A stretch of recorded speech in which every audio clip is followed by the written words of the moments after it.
दोस्तों, एक बार की बात है। कौशल राज्य पर राजा महेंद्र प्रताप राज्य किया करते थे। प्रजा उसका सम्मान करती थी और साथ ही उससे भय भी खाती थी। इधर राजा की सबसे बड़ी कमजोरी थी उसकी रानी मयूरी। वह उसे बहुत प्रेम किया करती। उसके बिना एक भी पल रहना राजा महेंद्र प्रताप के लिए बड़ा ही मुश्किल था। विवाह के 3 वर्ष पश्चात मयूरी जुड़वा बच्चों को जन्म देने के बाद चल बसी। अब राजा पूरी तरह से टूट गया। वह अपनी पत्नी के बिना अब कैसे रह पाएगा। वह आग बबूला हो उठा। इस जुड़वा औलाद ने मुझसे मेरी पत्नी को छीन लिया। मैं इनकी मनहूस शक्लें भी नहीं देखना चाहता। ले जाओ इन्हें यहां से। इन्हें इनकी नानी के पास छोड़ आओ। इस प्रकार से राजा ने अपने मंत्री को अपना आदेश सुना दिया। मंत्री बोला, लेकिन महाराज। मंत्री ने कारण जानना चाहा। राजा कहने लगे, चुप रहो। तुमने सुना नहीं मैंने क्या कहा। मैं अब इस बारे में कोई बहस नहीं करना चाहता। मेरे आदेश का पालन हो। राजा भड़क उठा। जी महाराज, जो आज्ञा महाराज। मंत्री हकलाता हुआ बोला। एक और बात, आज के बाद मुझे मेरे राज्य में कोई बच्चा दिखाई नहीं देना चाहिए। उन्हें यहां से भगा दो।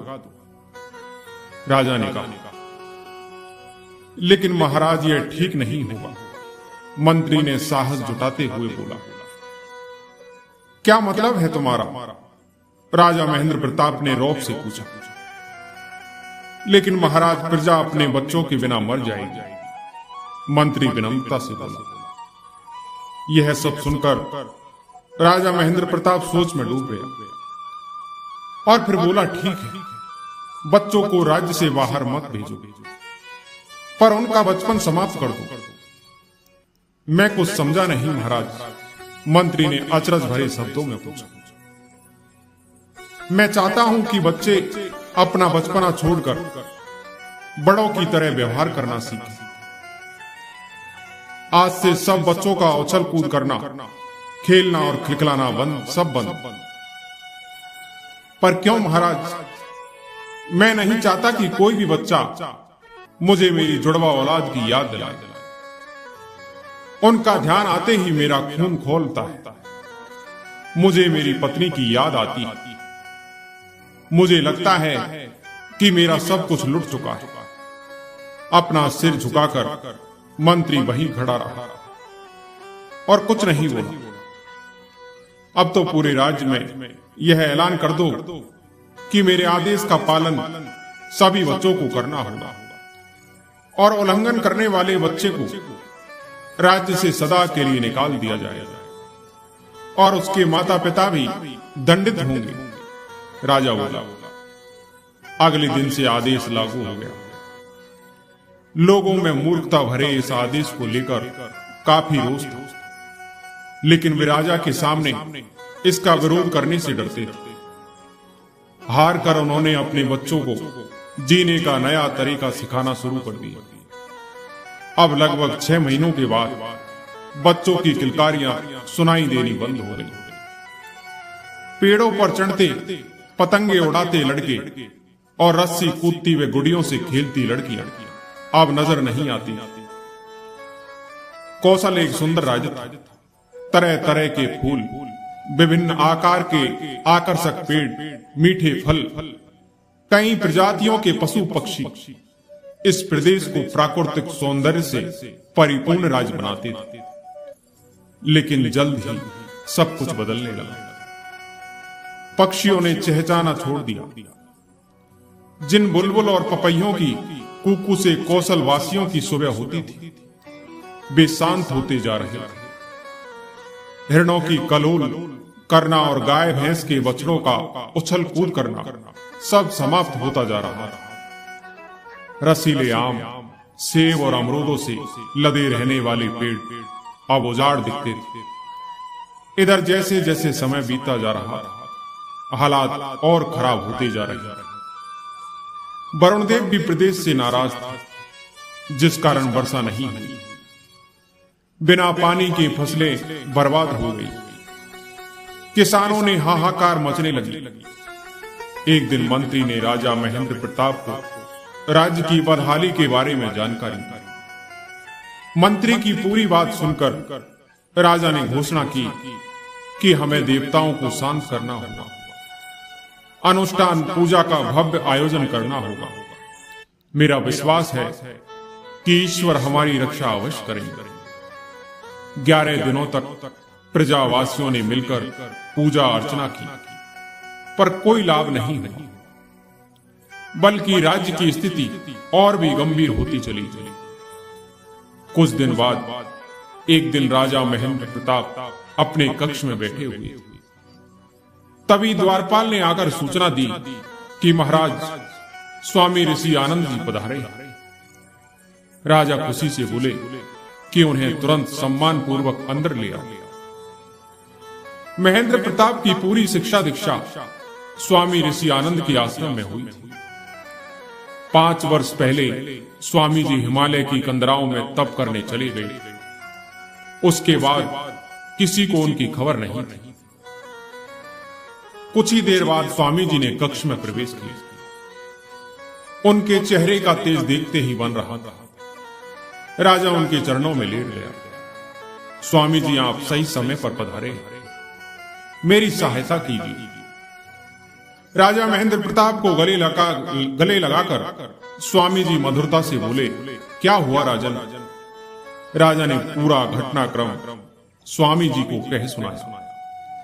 मैंने उस जुड़वा अभिशाप को तो निकाल कर बाहर कर दिया, लेकिन संकट का यह दुर्भाग्य मेरी धरती से नहीं जा रहा है। मैं और मेरी प्रजा त्राही त्राही कर रहे हैं। स्वामी जी ने शांत स्वर में कहा, महेंद्र प्रताप, तुम उन 2 नन्ही जानों को अभिशाप कह रहे हो। अभिशाप बेदो कोमल सुकुमार नहीं, बल्कि तुम्हारी मूर्खता और अज्ञानता है। अगर बाहर निकलना है तो इन्हें निकालो। क्या कह रहे हैं आप स्वामी जी? राजा बौखला कर बोला, क्या तुम्हें अनुमान है कि तुमने कितनी बड़ी भूल की है? सब बच्चों के बचपन को मारकर तुमने स्वयं प्राकृतिक संतुलन को क्षति पहुंचाने का घोर अपराध किया है। स्वामी जी बोले, मैं कुछ समझ नहीं पा रहा हूं स्वामी जी। राजा हकलाया, क्या तुम्हें मालूम है कि ईश्वर का वास कहां है? स्वामी जी ने पूछा। ऊपर आकाश में, हमारे चारों ओर और फैले मंदिरों में, राजा ने उत्तर दिया। तुम्हारा दृष्टिकोण सीमित है राजा। ईश्वर सृष्टि के प्रत्येक जीव में बसे। क्या तुम ईश्वर की महिमा का एक जीता जागता उदाहरण देखोगे? जी अवश्य स्वामी जी, राजा बुदबुदाते हुए बोला। स्वामी जी राजा महेंद्र प्रताप को महल के झरोके में ले गए। उन्होंने बगीचे की ओर इशारा किया। राजा ने देखा कि वहां 2 बच्चे खेल रहे हैं। उनकी आयु लगभग 3 वर्ष होगी। वे दोनों मिलकर तितली पकड़ रहे थे। कभी वे आपस में टकरा रहे थे, तो कभी घास पर गिर रहे थे। उठने में एक दूसरे की मदद करते और फिर से वे तितली के पीछे दौड़ने लग जाते। हंसते खेलते उन दोनों बच्चों की किलकारियों का शोर पूरे बगीचे में गूंज रहा था। राजा वही आश्चर्यचकित खड़ा देख रहा था। बच्चों की ये आवाजें जैसे उसके मस्तिष्क पर वार कर रही थी।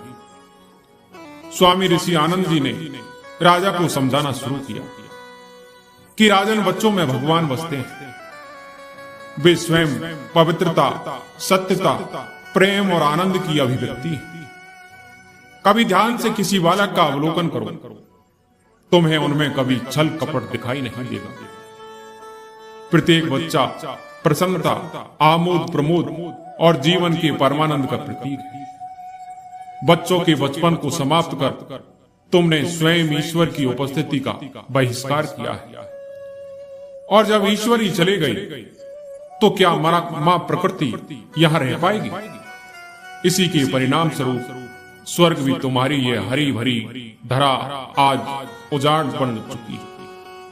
तुम्हारे देश में केवल जीते जागते सब रह गए। लेकिन स्वामी जी, मैं अपनी जुड़वा संतान पर आग बबूला था। वह तुम्हारी मूर्खता थी। तुम्हारी पत्नी की असामयिक मृत्यु उसके भाग्य में थी। तुम उन दोनों निर्दोष मासूमों पर आरोप कैसे लगा सकते हो? वे शिशु अपनी जननी को क्यों मारेंगे? बताओ राजन। स्वामी जी ने स्नेह से बोले। राजा अपना सिर पकड़कर बैठ गए, क्योंकि वह लज्जित थे। हे ईश्वर, यह मैंने क्या कर डाला? मुझे तो यह भी नहीं मालूम कि मेरे बच्चे आज कहां हैं। 1 वर्ष पहले मुझे संदेश मिला था कि एक साधु उन दोनों बच्चों को अपने साथ ले गया था। राजा बोला कि हां, एक साधु उन बच्चों को ले गया था और वही साधु उन्हें वापस तुम्हारे पास लाया है। वे जुड़वा इस समय तुम्हारे बगीचे में खेल रहे हैं। क्या क्या कहा आपने? राजा खुशी के मारे उछल पड़ा। हाँ राजन, मुझे कौशल प्रदेश की प्रजा और तुम्हारी समस्याओं के बारे में कुछ समय पहले ही पता लग गया था। मैं तुम्हारे बच्चों को उनकी नानी के घर से ले गया। तब से वे मेरे ही आश्रम में रह रहे। राजा दौड़कर आंगन में पहुंचा और अपने बच्चों को देखने लगा। दोनों बच्चे खेल रहे थे। कभी वे घास पर गिर जाते और कभी एक दूसरे पर। आंगन में महल के कई लोगों की भीड़ लग चुकी थी, क्योंकि वर्षों के बाद बच्चों को बच्चों जैसा व्यवहार करते देखा जा रहा था। 1 वर्ष बीत गया। यह जुड़वा बच्चों का चौथा जन्मदिन था। पूरे राज्य में उत्सव मनाया जा रहा था। पक्षी चहचहा रहे थे, पशु उछल कूद कर रहे थे। फलों से लदी पेड़ों की शाखाएं हवाओं संग झूल रही थी। कुछ महीने पहले हुई बारिश के कारण खेतों में फसलें लहरा रही थी। नगर की गलियों चौबारों पर रोशनी जगमगा रही थी। सभी बच्चे महल में कार्यक्रम आयोजन स्थल पर जमा थे। वहां तरह तरह के खेलों, प्रतियोगिताओं, ढेर सारे पुरस्कारों का इंतजाम भी था। महल के बीचों बीच खड़ी बच्चों की भीड़ में गुब्बारे फटने का एक जोरदार धमाका हुआ। सभी बच्चे तालियां बजाकर एक जोकर का स्वागत कर रहे थे। यह जोकर हाथी की तरह चलता हुआ मंच के बीच आकर खड़ा हो गया। जब तालियों की गड़गड़ाहट से पूरा मंच रोमांचित हो उठा, तो उस जोकर ने अपना मुखौटा हटाया। यह कोई और नहीं, कौशल राज्य का राजा महेंद्र प्रताप था। मुस्कुराते हुए राजा ने वहां उपस्थित बच्चों और अतिथियों का झुककर अभिवादन किया, तो पूरा पंडाल तालियों से गूंज उठा। दोस्तों, एक राज्य में एक सरल स्वभाव का एक व्यक्ति रहा करता। उस व्यक्ति के 4 पुत्री थी, सभी एक से बढ़कर एक सुंदर। एक दिन क्या हुआ कि चारों लड़कियां नदी पर नहाने के लिए गई। तभी एक राजा घोड़े पर सवार होकर के उस नदी के किनारे से जा रहा था। जाते जाते कुछ सुनकर वह कौतूहल में भर गया। वह उनकी बातों को सुनकर एक पेड़ की ओट में छुप गया। अब बड़ी कन्या कहने लगी कि अगर मैं राजा के रसोइये से ब्याह करती तो अच्छी अच्छी चीजें खाती। वहीं अब मजली बोली कि अगर मैं मंत्री से ब्याह करती तो अच्छे अच्छे कपड़े पहनती। यह सुनकर उससे छोटी बोली कि अगर मैं कोतवाल से ब्याह करती तो किसी से नहीं डरती। उन तीनों की बात सुनकर सबसे छोटी बोली कि अगर मैं राजा से विवाह करती तो राजा मुझे पटरानी बनाकर रखता, कभी दूर नहीं करता। राजा उन चारों सुंदर कन्याओं की सारी बातें सुनकर वहां से चले गए। अगले दिन राजा महल में लौटकर आए तो राजा ने अपने सैनिकों को आदेश दिया और उन चारों सुंदर कन्याओं के जो पिता थे उनको बुलवाया। राजा ने उसे सब कुछ बताया और कहा कि जिसकी जो इच्छा है उसका वही विवाह कर दो। अब राजा ने छोटी कन्या से विवाह कर पटरानी बनाकर चैन से रखा और अन्य कन्या विवाह करके वहां दासी बनकर रहने लगी।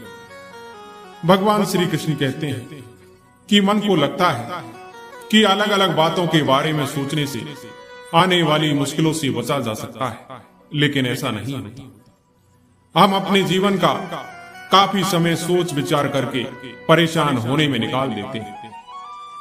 खैर, उन सबकी मन की इच्छा पूरी हुई। जैसा उन्होंने सोचा वही हुआ, पर तीनों बहनों का मन फीका पड़ गया। छोटी बनी सबसे बड़ी पटरानी और हम उसकी नौकरानी। यह सब सोचकर तीनों अपनी छोटी बहन को पटरानी के रूप में देखकर बहुत दुखी रहने लगी। लेकिन अब क्या हो, यह तो विधाता का विधान है, इसे कौन बदल सके। लेकिन फिर भी वे तीनों छोटी बहन के प्रति द्वेष की भावना रखती। इधर विधाता ने ऐसा किया कि बड़ी को अभी तक कोई बच्चा नहीं, छोटी को बच्चा होने की आस हुई। जो कुछ गुस्सा था अब और बढ़ गया।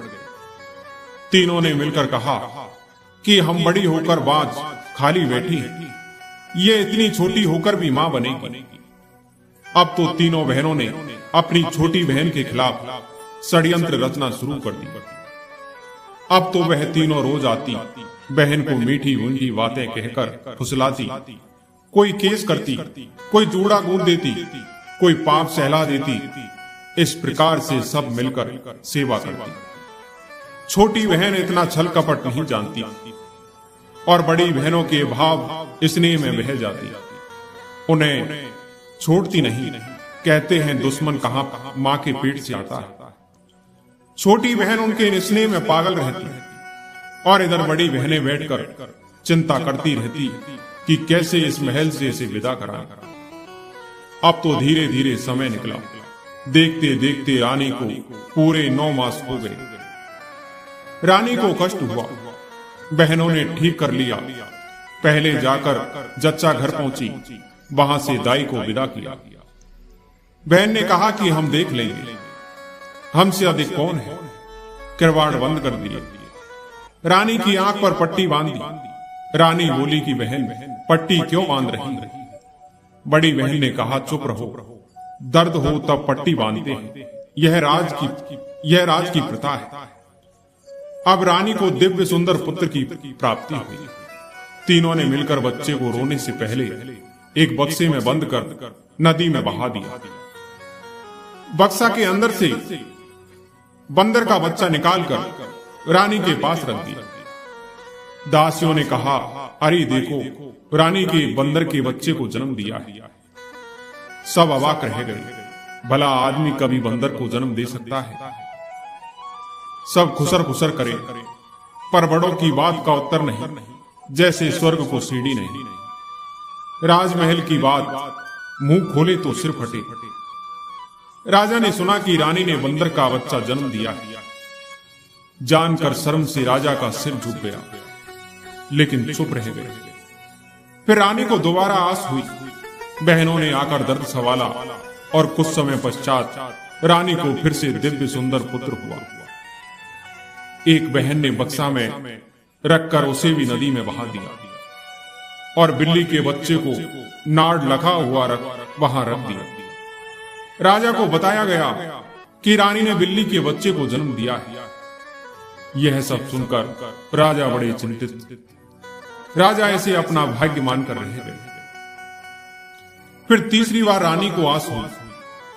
अब की बार रानी ने सुंदर बेटी को जन्म दिया। कूटनीति कर बहनों ने उसे भी बहा दिया। अब की कुत्ते के पिल्ले को सुला दिया। चारों ओर बात फैला दी। अब आदमी के भी जीव जंतु पैदा होने लगे। राजा के कान में बात गई, ये असुरनी है, इसे पटरानी बनाकर रखा। इतने ठाट बाट से रखा। राजा ने सोचा कि असुरनी भी कहां कुत्ते बंदर बिल्ली पैदा करती है। अब तो राजा के आदेश के अनुसार रानी को कारागाह में बंदी बनाकर रखा गया। राजा की पटरानी को सोने के गहने भारी लगते। आज पहने कल फेंक देती थी, लेकिन सोने के गहनों की जगह अब लोहे की कड़ी पड़ी है। आज खूब मोटे कपड़े पहने हैं। दूध घी में रहने वाली मोटे भात को तरस रही। उसकी आंखों से आंसू सूखते नहीं।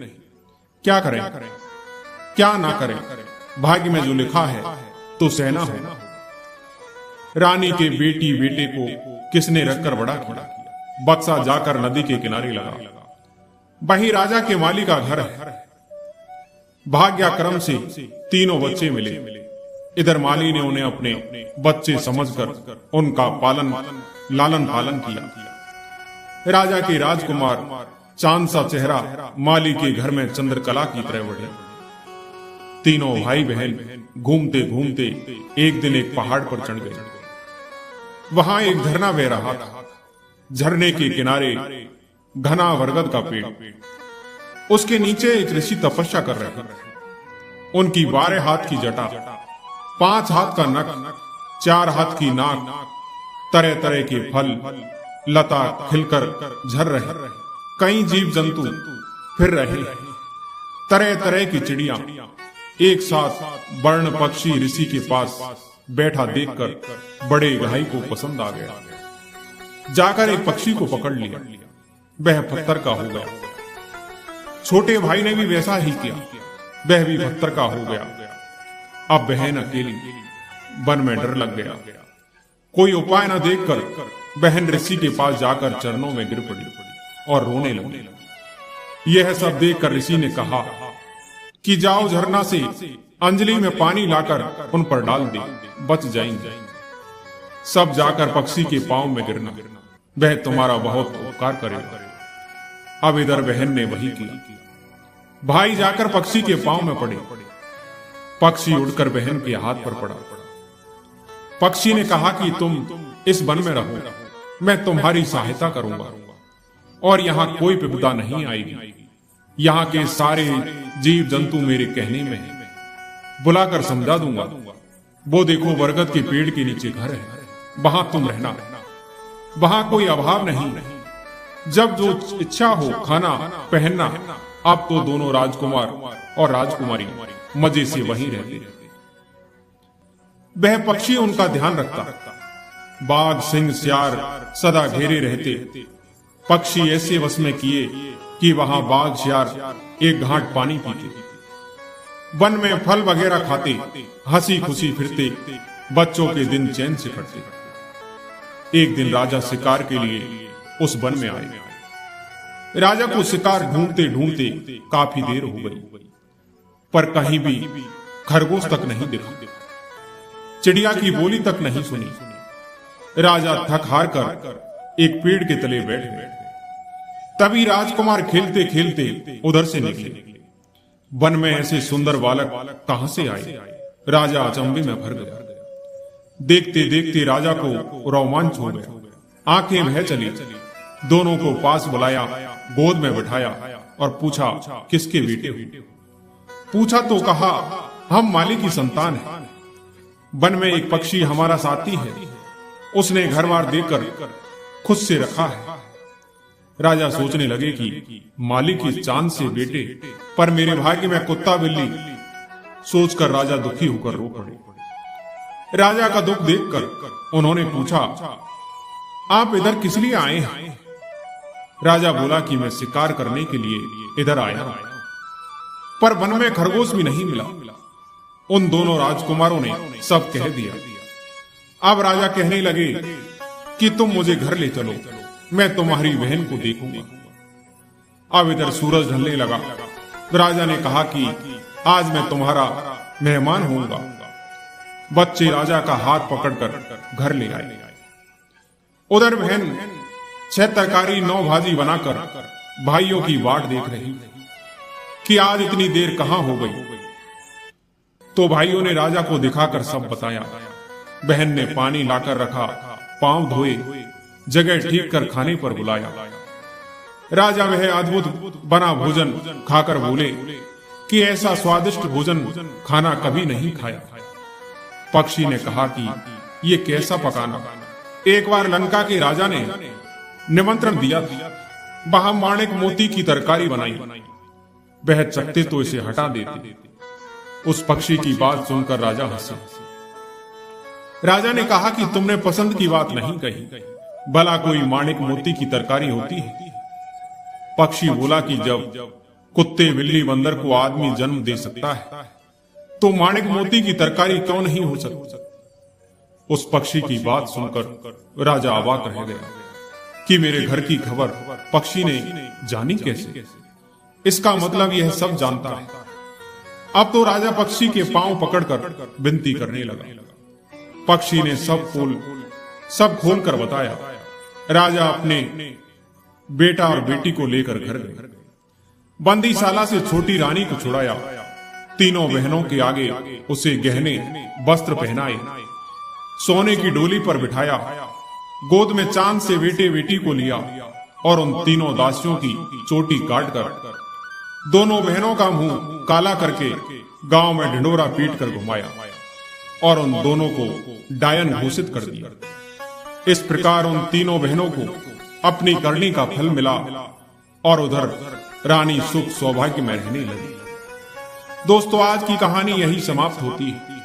मैं उम्मीद करता हूं कि ये कहानी आपको जरूर पसंद आई होगी।